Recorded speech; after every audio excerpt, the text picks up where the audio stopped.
बहुत समय पहले की बात है। यूरोप महाद्वीप के जर्मनी देश में एक पति और पत्नी रहा करते थे।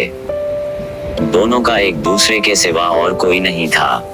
विवाह के कई वर्षों उपरांत भी उनकी कोई संतान नहीं हुई।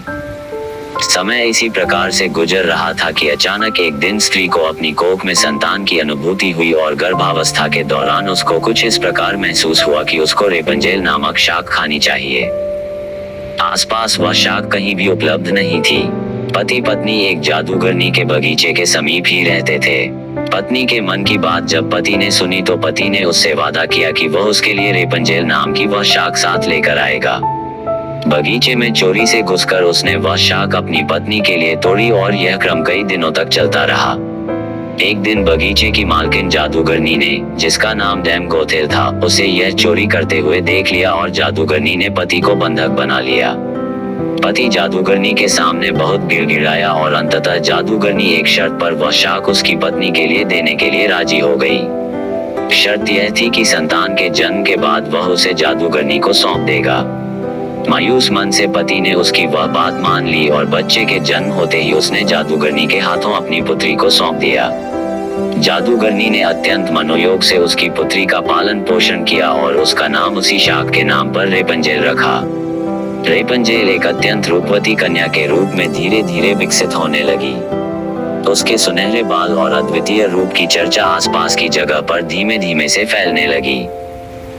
कन्या के 12 वर्ष के होते ही जादूगरनी डैम गोथेल ने उसको एक ऐसी मीनार में कैद कर दिया जिसमें ना तो कोई दरवाजा था और ना चढ़ने के लिए ही कोई सीढ़ी। इसमें एक ऊंचे स्थान पर एक कमरा था जिसमें कि केवल एक खिड़की थी।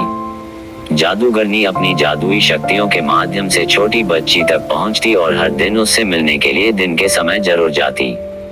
इसी प्रकार से दिन बीतने लगे। वह बच्ची बड़ी होकर एक अत्यंत रूपवती स्त्री के रूप में विकसित हुई। उसके लंबे घने सुनहरे बाल इतने लंबे हो गए कि बाद में जादूगरनी उनके सहारे मीनार पर चढ़कर कमरे में आने और जाने लगी।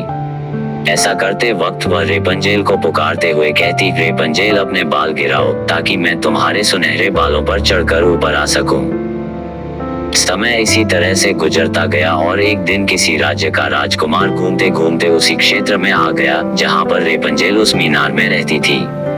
रेपंजेल की आवाज में अद्वितीय मिठास थी। जब वह गाती थी तो जैसे समय ठहर जाता था। एक दिन राजकुमार को टहलते टहलते एक मधुर आवाज सुनाई पड़ी। वह आवाज कहां से आ रही है यह जानने के लिए जब राजकुमार मीनार के पास गया तो उसे दिखाई पड़ा कि एक ऊंची मीनार के ऊपर कमरे में एक सुंदर रूपवती स्त्री रहती है।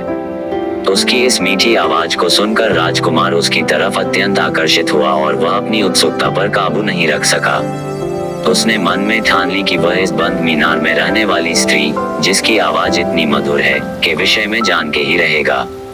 एक दिन जब दिन के समय जादूगरनी रेपंजेल से मिलने के लिए आई तो उसने जादूगरनी को वह शब्द कहते और बालों के जरिए ऊपर चढ़ते हुए देख लिया। राजकुमार ने इसी प्रकार जब रात के समय रेपंजेल को पुकारा तो उसने उसे आने के लिए मीनार के सहारे अपने बालों को लटका दिया। राजकुमार ऊपर जाकर रेपंजेल से मिला और आगे दूसरे भाग में मिलते हैं। धन्यवाद।